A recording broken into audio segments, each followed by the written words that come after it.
जुन्या नोटा देऊन सरकारी सेवांसाठीची बिलं भरण्याची मुदत आता 14 नोव्हेंबरपर्यंत वाढवण्यात आली आहे। सध्या ही मुदत शुक्रवारी मध्यरात्रीपर्यंतच होती, मात्र यापुढे सरकारी सेवांची बिलं 14 नोव्हेंबरपर्यंत भरता येतील असं केंद्र सरकारनं स्पष्ट केलं। त्यामुळे रेल्वेची तिकीटं, पेट्रोल पंप, LPG गॅस, सरकारी हॉस्पिटलची बिलं भरण्याची मुदत सोमवारपर्यंत वाढवण्यात आली।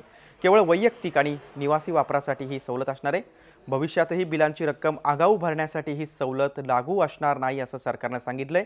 तर आठवडाभर मुदत वाढवून देण्यासाठी राज्य सरकार केंद्राकडे मागणी करणार असल्याची माहिती राज्याचे अर्थमंत्री सुधीर मुनगंटीवार यांनी सांगितलं।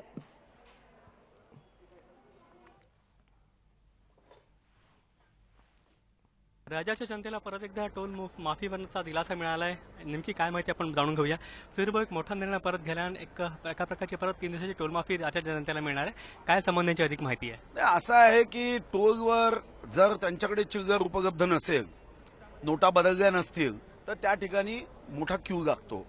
केंद्राने युटिलिटी सर्व्हिसमध्ये 1500च्या नोटा या साधारणतः वापरण्याची अनुमती 3 दिवसासाठी दिली आहे। टोल नाक्यावर आम्ही आता चंद्रकांत दादा जे या खात्याचे आदरणीय मंत्री आहेत त्यांच्याशी चर्चा झाली। महाराष्ट्रामध्ये अजून 3 दिवस टोलमध्ये कोणताही पैसे जोपर्यंत बदलून मिळत नाही तोपर्यंत टोल आकारण्यात येऊ नये अशा संदर्भात चर्चा झाली आणि चंद्रकांत दादा आता त्याचा आदेश काढताय। एक असं पण होतं की जे हॉस्पिटलमध्ये जे पैसे द्यायचे प्रश्न त्याच्याकरता कुठेतरी दिलासा मिळणार आहे आणि ते 3 दिवसाकरता पुढे वाढवण्याची चर्चा देखील आहे। त्यासंबंधीचा काही निर्णय झाला आहे का? ना, आता युटिलिटी सर्व्हिसेसमध्ये जर केंद्राने 3 दिवस वाढवले तर 3 दिवसामध्ये त्याही व्यवस्था वाढेल, पण त्याची अधिकृत माहिती अजून आमच्यापर्यंत पोहोचली नाही आहे।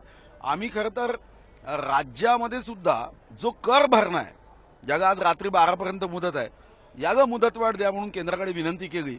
आता मी साहेबांशी बोलून अर्थमंत्री महोदयांशी त्याच्यामध्ये आम्ही आग्रहाची विनंती करतोय की त्याच्यामध्ये जर आम्हाला मुदतवाढ दिली तर राज्याचा अनेक वर्षापासून येणारा जो कर आहे ते लोक भरतील 1500च्या नोटांमध्ये, कारण मोठ्या प्रमाणावर विजेचे बिल भरल्या जात आहे, जे ड्यूज आहे ते भरल्या जात आहे। ज्या महानगरपालिका नगरपालिका आहे इथं सुद्धा लोक मालमत्ता कर किंवा त्यांचे जे काही ड्यूज आहे ते मोठ्या प्रमाणावर भरताय।